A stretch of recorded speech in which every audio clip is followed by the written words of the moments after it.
Hey guys, welcome back to Mindmeld Tech. Today we're going to be talking about coolant. I recently built a custom loop. Still working on it, it's a work in progress. But I got a Bitspower kit, and right now I'm running distilled water in it. So we're going to talk about that. We're going to talk about what I'm choosing to do next, and just talking about coolant in general, because I've been getting a lot of questions about it, and well, let's just get into it. Well, first off, I just want to say, coolant and what you choose is going to be a personal choice. I'm not going to say one thing's better than the other, because it's really going to be like what works for you and what you're willing to deal with. Am I a coolant expert? No, not by any means. I've been researching and just sharing what I've learned with you as I learn it, which is kind of the point of our channel. I'm learning stuff and sharing it with you in real time as I'm learning it, and overcoming certain things. And some stuff I've done repeatedly and some stuff I haven't. This is new territory for me, so I'm really just sharing it with you. That being said,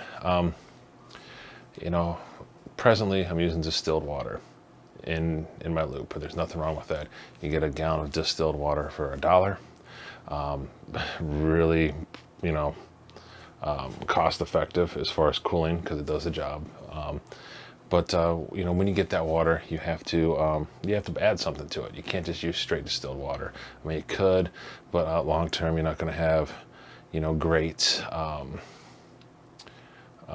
results, because you're gonna end up growing things in there, like biological agents, or whatever you want to call it. It'll be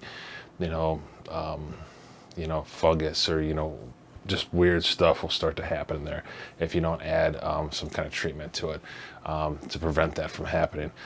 What I personally used in the loop that I have now is it's called Liquid Utopia. It's from Primo Chill. You can do some research and see like what's out there. There are some products that react to different metals. The Primo Chill looked like it would work pretty good for me, so that's what I ended up using. I could have done some research and went deeper, but hey, 1 bottle to 1 gallon, then you put the gallon in your closet, because you're not going to use a whole gallon. I mean, heck, I don't even think you really use a liter in a loop right now.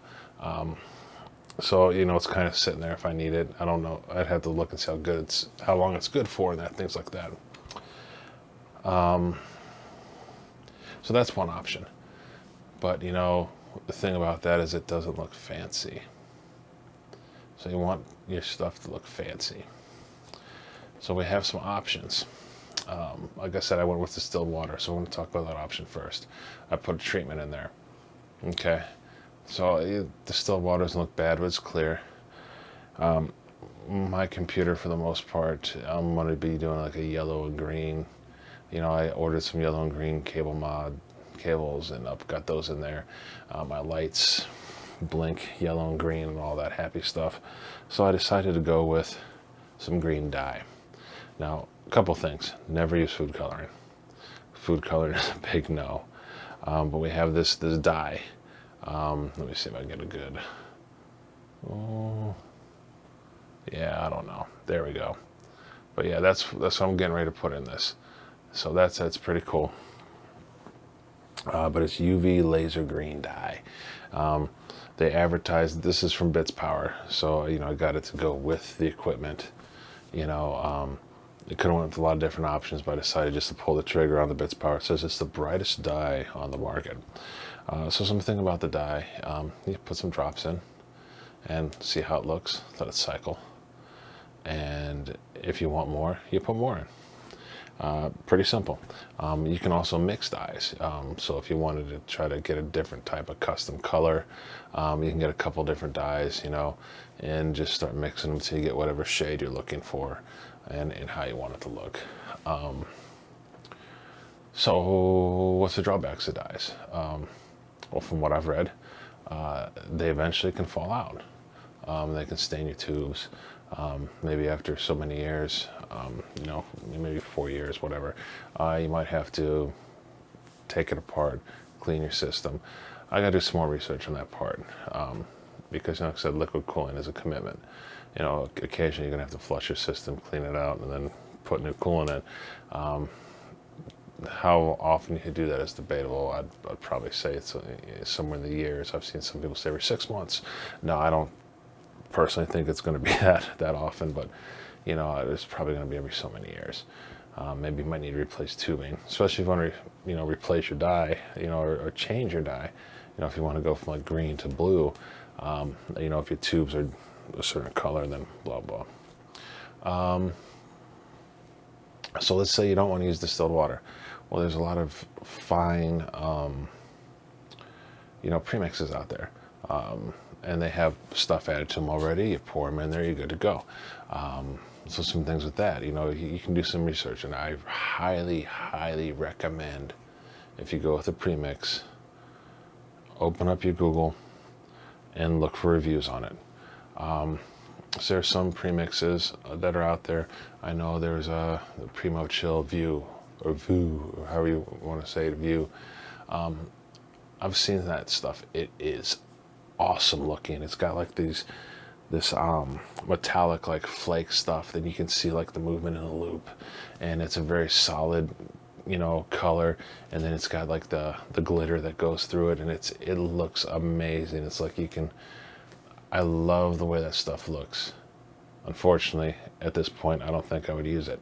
I've seen there's a lot of bad reviews where it's gunking up blocks, it's clumping in certain areas. I mean, it's when it starts to fall out. I mean, it's just mucking up things. Maybe that's changed since when I looked at that kind of stuff a year ago. But you want to be aware of stuff like that. I mean, there's always going to be pros and cons to what you're using in your loop. The best thing, hands down, is probably just going to be distilled water. I mean, yeah, it's not flashy, but it's going to get the job done. It's going to keep things cool. You got to add one additive to it, and then you're ready to rock. If you choose to color it, like I said, I mean, eventually the color will fall out, things like that. But it's always an easy fix. So like I said, water, I guess I said I wasn't going to recommend anything, but I think water's awesome. But I want to be a little more flashy for the time being, and until I get a card that I can cool in this loop, I decided to go with a dye. I think long term I'm going to go with something opaque and with really nice, solid, vibrant color. But for now, like I said, the dye is going to be good. So I'm going to show you how we're going to do that dye.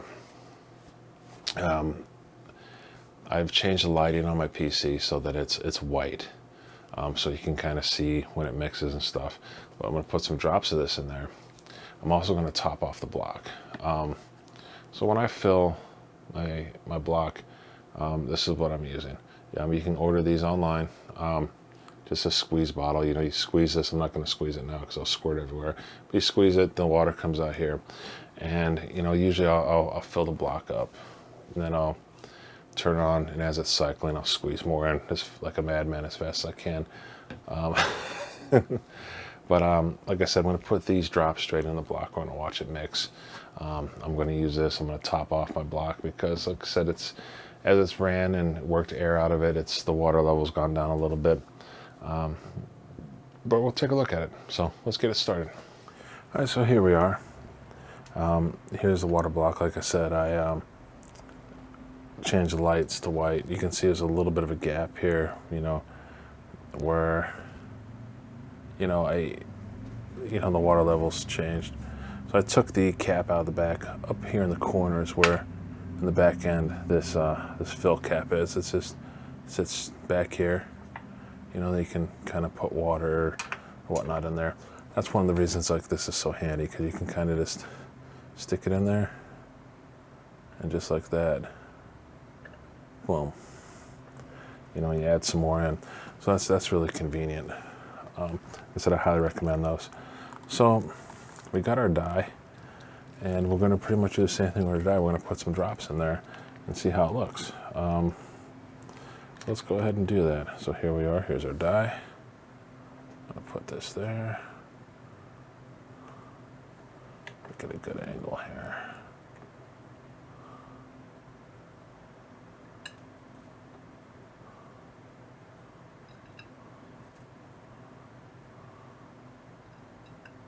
There we go. Look at that. It's kind of interesting. There it goes. You can see it starts to run through everything. Put a little more in there. But we'll let it mix for a few minutes and see how it ends up looking. Like I said, give it a good second to mix. But I do like that green. I think that's pretty slick looking. I know the light doesn't do it a lot of justice the way it's set up now, but I think I'm gonna add some more. I think I'd like it to be a little darker, a little brighter.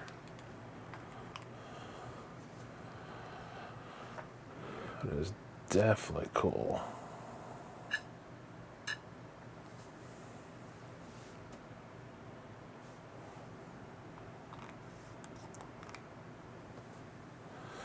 I might tilt this a hair. This will kind of help it get from here to down there. But yeah, it seems like it's mixing pretty good. And I'm kind of digging the way it looks. So I'll add some more. But yeah, you can keep adding. You can get it as dark as you want, and kind of go from there. Like I said, I think it's pretty cool, and like I said, I like being able to actually have some like contrast there now. You know, you can actually kind of see that, like, you know, the stuff's going on. We'll put our cap back on.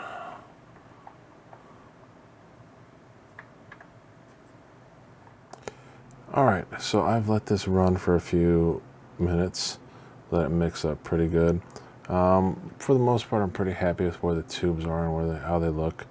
I'm gonna have to play with the lighting a little bit because I've noticed when I go straight green or straight yellow, it kind of just bleeds out the tubes. You know, they're not solid. It's not a solid enough color to let it really shine through. So, you know, I have that. So right now they look pretty cool. You know, the front, let me turn this light off here.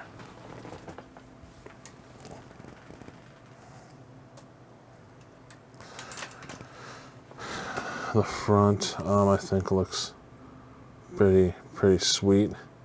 Like I said, I'm just going to play the lighting on it some, because I think some lighting is going to look better than others with this green, and that's not something I was anticipating, but I can deal with, you know, long term.